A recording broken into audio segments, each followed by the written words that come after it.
Alex Albon, a beloved driver on the Formula One grid and a very happy driver to be back for the 2022 season. But he really did change his image with how his 2022 season went. Just 2 years ago, Alex Albon was teammates with now the two-time world champion Max Verstappen, replacing Pierre Gasly in 2019 due to him underperforming. Alex actually had a pretty decent 2019 for coming in the middle of the season. But 2020 was a terrible year for Alex and really ruined his image as a Formula One driver due to, I think, the psychology that was happening at Red Bull and really the warfare that comes with being that second driver at Red Bull. Now, how did he really just change that? Why was 2020 so bad? Well, I'm here to talk to you about it and tell you how his 2020 season went and how he completely changed in 2022. Sure, if you look at it from the inside out, Max Verstappen was his teammate, now Nicholas Latifi is. But the level that Alex is driving at, the confidence that he's driving with, that all changed in 2020 to now 2022. Some crazy statistics from the 2020 season.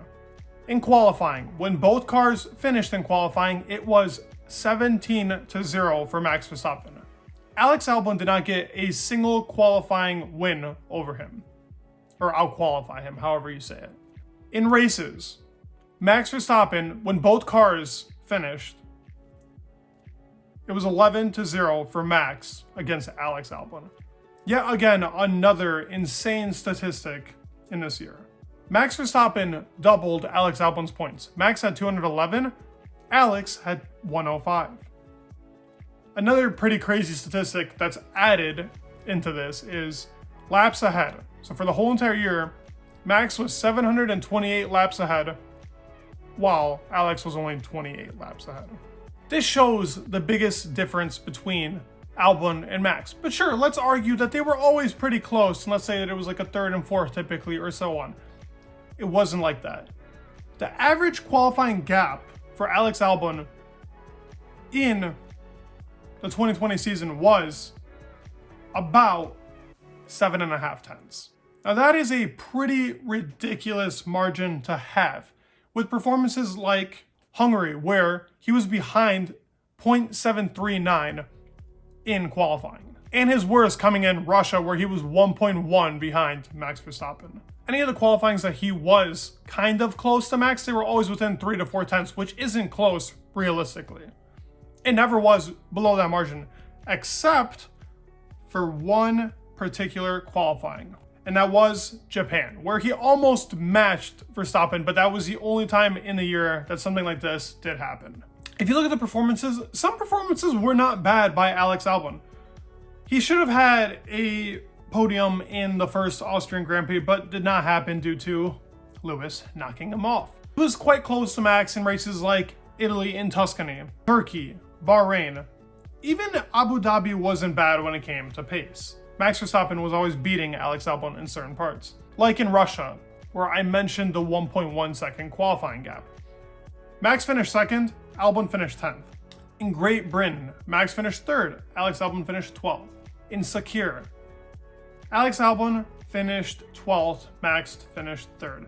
I mean, the average position was that Max was third, Alex was 7th.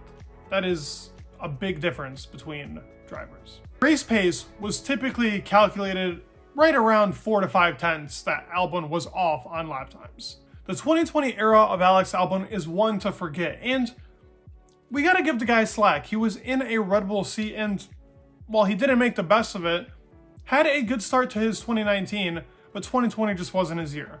Kind of like what Daniel Ricciardo had in 2022, I can kind of compare Ricciardo and Albon, and it actually gives Ricciardo the chance to come back into the sport and to perform.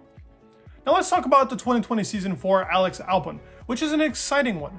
I actually made a video on Latifi on his 2022 season if you want to go check it out, on why his season was terrible, but Albon was quite different.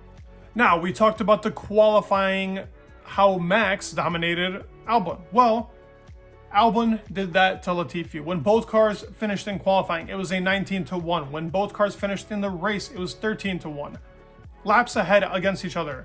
Albon had 839, while Latifi had 169. Points scored was only 4-2. The car was a bad car and it did not perform under the expectations that they really gave it for. But Albon really did perform the best that he could in the car. With performances like a Q2 in Bahrain and a very unexpected Q2 that even he talks about, it was a good performance for him. He out-qualified Latifi by a good amount of gap and really performed the car as well as he could in that performance. He actually out-qualified Latifi in Bahrain by 908 tenths. That is a huge margin, and Albon already showing that he is leagues above Nicholas Latifi. Saudi was a DNF. It was an unlucky dive bomb that he kind of ended up going on to Lance last lap. I would argue that it was probably more of Alex's fault and did not result in a good race result. But this did give him a grid penalty -5 in Australia. Now, while that might not seem like a lot because the Williams is always qualifying 20th anyways, guess what he goes on to do? He goes on to have an insane hard tire stint and goes the whole race length except for one lap, which is the last, and puts on the soft tires to actually get a point. Was running up with the McLaren drivers. This was an insane feature. If you compare the Williams pace to McLaren or Alpine or any of those other cars, they were competing with them in Australia due to Alex Albon's really driving, I would say. He goes on to an actual, I would say, 3 good races in a row, beating somebody like Pierre Gasly and Lewis Hamilton in Imola. Now, I mean, 11th, sure, he didn't score points, but in that Williams is very, very good. He then goes on to finish 9th in Miami. And while there are his kind of bad performances, which, by the way, came in 2 races, and they were 2 races in a row, and that was really it. It was Spain and Monaco that really weren't the performances that Alex kind of performed well in. But for the rest of the year, we get great performances out of the performance that he can get out of that car. Points don't come very often. He has multiple P12s, multiple P11s. P12 coming in Baku, which was not a track that really suited them in the beginning, even though it does have that big long straight. Austria was also a P12, which was an impressive performance considering they just put the upgrade onto the car. He then goes on to have a P10 in Belgium, which was an insane performance and held back Lance Stroll for over 20 laps to actually complete that 1-point performance, and actually qualified his car into 6th in Spa. While there were plenty of engine penalties, and I guess you can base it off luck, he did make it to Q3 in a Williams, so that in itself deserves a lot of credit.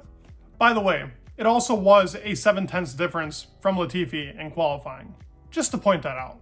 And in Zandvoort, with the biggest qualifying gap that I have ever seen while watching F1, was a 1.6 second gap where he was ahead of Latifi. It was insane that he was that much ahead of Latifi. But yes, that did happen.